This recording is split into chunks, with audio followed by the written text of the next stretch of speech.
बादशाह अकबर के राजमहल को जाने वाली सड़क पर एक आदमी रोता चिल्लाता जा रहा था। हाय, बकरी मेरे 2 गांव खा गई।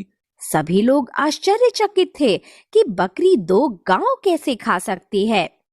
बढ़ते बढ़ते ये खबर बादशाह अकबर तक पहुंच गई। बादशाह ने उस व्यक्ति को दरबार में बुला भेजा। देखते ही वे पहचान गए कि वह वही किसान है जिसे उन्होंने 2 गांव भेंट के रूप में दिए थे। किंतु बकरी कैसे गांव खा सकती है, ये उन्हें समझ न आया। किसान से कुछ पूछने से पहले पूरा घटना चक्र उनकी आंखों के सामने घूम गया। बादशाह को याद आया कि कुछ समय पूर्व जब वे आगरा के पास एक गांव में गए थे, तब बहुत थक जाने पर जल ढूंढते हुए उन्हें यह किसान गन्ने के खेत में मिला था। उन्होंने किसान को थोड़ा गन्ने का रस पिलाने के लिए कहा। किसान तुरंत लोटा भर गन्ने का रस ले आया। गन्ने का रस पीकर बादशाह बहुत प्रसन्न हुए और बोले, अरे वाह, ऐसा स्वादिष्ट रस तो हमने पहले कभी नहीं पिया। जी महोदय, और ये केवल एक ही गन्ने का रस है। किसान बोला। क्या केवल एक गन्ने का इतना सारा रस? अकबर ने आश्चर्य से पूछा। मैं बिल्कुल सच कह रहा हूँ हुजूर। वास्तव में ये हमारे बादशाह की नीयत का कमाल है। यदि उनकी नीयत ठीक ना हो तो गन्नों में रस ही ना निकले। किसान ने मुस्कुराकर कहा। अच्छा, तो तुम इसका कितना लगान देते हो? अकबर ने पूछा। किसान बोला। जी, लगान तो सिर्फ 25 पैसे ही देता हूँ। बादशाह हैरान हुए। मात्र 25 पैसे? उन्होंने सोचा कि इतने अच्छे गन्ने के खेत का लगान मात्र 25 पैसे। दरबार पहुंचकर इसका लगान बढ़ा देना चाहिए।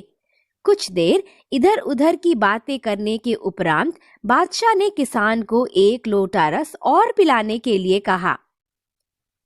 किसान ने लोटा लेकर एक गन्ने का रस निकाला, मगर बहुत थोड़ा रस निकला।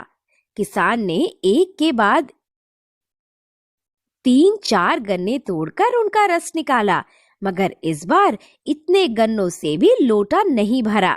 अकबर ने पूछा। क्या बात है, इस बार लोटा नहीं भरा? जी हुजूर, लगता है कि अकबर बादशाह की नीयत में कोई खोट आ गया है। किसान ने दुखी मन से कहा। अकबर को लगा जैसे वे आसमान से जमीन पर आ गिरे हों। वे कहने लगे, क्या आदमी की नीयत में फर्क आने से पेड़ पौधों पर भी उसका प्रभाव पड़ता है? जी हुजूर, जहाँ नीयत अच्छी हो वहाँ बरकत होती है, भंडार भरे रहते हैं। लालच और छोटापन आदमी को सुखी नहीं बना सकते।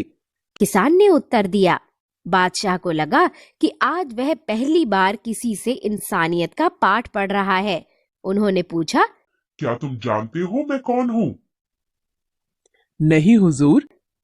किसान ने संशय भरे स्वर में कहा। मैं ही बादशाह अकबर हूँ। अकबर के इस कथन से किसान घबरा उठा और बोला, महाराज, गलती माफ हो। नहीं नहीं, घबराओ मत। आज तुमने वह बात मुझे सिखाई है जो बड़े बड़े विद्वान भी न सिखा सके। आज से तुम्हारा लगान मैं बिल्कुल माफ कर देता हूँ। बस मुझे 1 लोटा गन्ने का रस और पिला दो।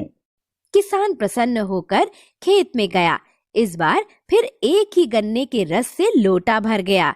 यह देखकर अकबर बादशाह बहुत प्रसन्न हुए और उन्होंने एक पीपल का पत्ता तोड़ा और उस पर किसान को 2 गांव देने का आदेश लिखकर दे दिया। पीपल का पत्ता किसान को देते हुए बादशाह बोले। कल राजमहल आकर पक्का कागज लिखवा लेना। बादशाह किसान को पीपल का पत्ता देकर लौट गए। किसान भी अपने काम में व्यस्त हो गया। किसान की बकरी आई और पत्ते खाने लगी।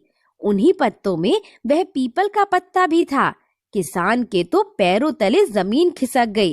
वह रोने चिल्लाने लगा कि अब पत्ते के बिना बादशाह उसे पहचानेंगे भी या नहीं। वह बकरी को कोसते हुए कहने लगा, हाय, बकरी मेरे 2 गांव खा गई। चिल्लाते हुए वह बादशाह अकबर के पास पहुंच गया। बादशाह को हंसी के साथ साथ उस पर दया भी आई। उन्होंने कागज पर किसान को 2 गांव देने का आदेश लिखा और उसे किसान को थमाते हुए बोले, अब अपने दोनों गांवों को बकरी से बचा कर रखना। दोस्तों, अगर मेरा वीडियो पसंद आए तो मेरे चैनल को लाइक करें, सब्सक्राइब करें और शेयर करें। धन्यवाद।